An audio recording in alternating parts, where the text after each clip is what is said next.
మన గౌరవ ఎమ్మెల్యే గారికి మరియు పెద్దలకు నమస్కారం.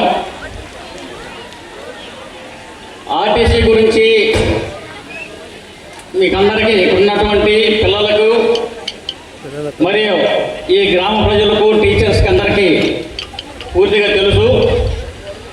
కానీ కొన్ని విషయాలు ఉన్నాయి, అవి సభాముఖంగా కొన్ని తెలిసి ఉంటాయి, కొన్ని తెలియవు. గతంలో ఆర్టీసీ ఏపీఎస్ఆర్టీసీగా ఉండేది, అంటే ఒక సంస్థ కార్పొరేషన్గా ఉండేది. తర్వాత ఒక 4 years బ్యాక్ ఈ యొక్క కార్పొరేషన్ని గవర్నమెంట్లో విలీనం చేయడం జరిగింది. అప్పుడు ఆంధ్రప్రదేశ్ పబ్లిక్ ట్రాన్స్పోర్ట్ డిపార్ట్మెంట్గా ఇది ఒక ఆర్టీసీని ప్రభుత్వంలో విలీనం చేయడం జరిగింది.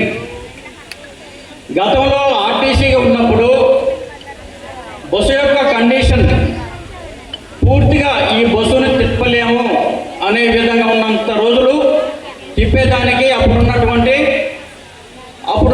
పరిస్థితులు ఉండేవి.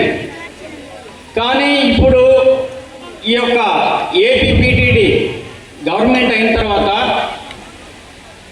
వెహికల్ కండిషన్ ఎంత బాగున్నా ఏం చేసినా కానీ వెహికల్ రిజిస్ట్రేషన్ అయిన కాడి నుంచి 15 సంవత్సరాలు ఆ యొక్క కాలం అయిన తర్వాత వెంటనే ఆ బస్సుని నిలిపివేయడం జరుగుతుంది.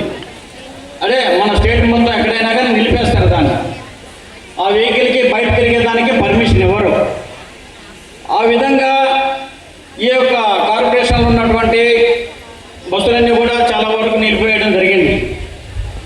ఆ యొక్క ప్రణాళిక వల్ల మన డిపోలో ఇక్కడ కావలి డిపోలో కూడా ఈ నెలలో 4 బస్సులు ఆపేసాము. ఈరోజు కూడా ఒక బస్సు ఆపేయడం జరిగింది. నేను కావలి డిపోకి వచ్చిన తర్వాత 1 సంవత్సరం అయింది.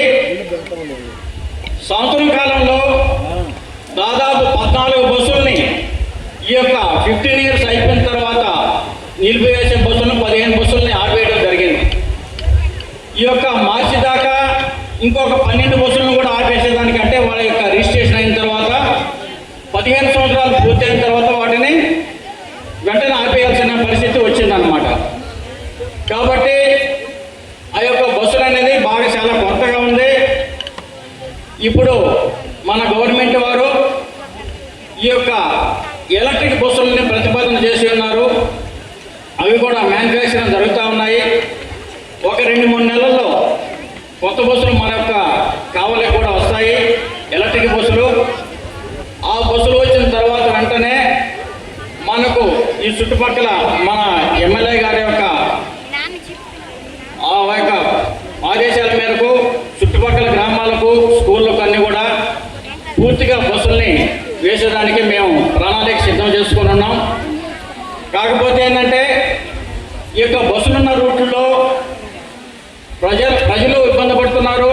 అంటే ఎక్కువ మంది ఈ యొక్క స్త్రీశక్తి, దివ్యాంగ శక్తి వచ్చిన తర్వాత ఈ యొక్క పిల్లలు కూడా ఎక్కువ ఉన్నారు. లాస్ట్ ఇయర్ మా యొక్క డ్రైవర్లు, మా యొక్క స్టాఫ్తో మాట్లాడినప్పుడు గత సంవత్సరంతో పోల్చుకుంటే ఈ సంవత్సరం 70 మంది 80 మంది వరకు ఎక్కువ ఈ స్కూల్లో అడ్మిషన్స్ జరిగినాయని చెప్పని చెప్తా ఉన్నారు. చాలా శుభ పరిణామమే. కానీ దానికి తగ్గట్టుగా బస్సులు వేసేదానికి బస్సులు చాలా కొత్తగా ఉన్నవి. సార్ యొక్క ఆదేశాల మేరకు మేము ప్రతి ఒక్క పనిని కూడా చేసుకుంటూ వెళ్తా ఉన్నాం. కాకపోతే ఈ బస్సుల్లో ఉన్నటువంటి కొన్ని మాడిఫికేషన్స్ చేసి ఈ యొక్క 2-3 నెలల్లో ఈ యొక్క అవసరాన్ని తీర్చే విధంగా బస్సుల్ని మేము కొన్ని స్ట్రక్చర్స్ మార్చడం జరిగింది. అవకాశం ఉన్నంత వరకు ఇంకొక బస్సును వేసేదానికి ప్రతిపాదన అనేది నేను తప్పనిసరిగా చూస్తాను. ఎందుకంటే పిల్లలే భవిష్యత్తు, వారి యొక్క జాగ్రత్త, సేఫ్టీ కూడా ఈ యొక్క ఆర్టీసీ పైన ఎంతో ఉంది. కాబట్టి వేరే విధంగా ఎక్కడైనా బస్సులు వేరే డిపోలు ఉన్నా కానీ మా పై అధికారులకు తెలిపి ఏదో ఒక బస్సును తీసుకొచ్చి వీలైనంత త్వరగా మీకు వెహికల్ని ప్రొవైడ్ చేసేదానికి నేను చూస్తానని తెలియజేస్తూ ఈ అవకాశం ఇచ్చిన సభాధ్యక్షులకి ధన్యవాదాలు తెలియజేసుకుంటూ ముగిస్తున్నాను.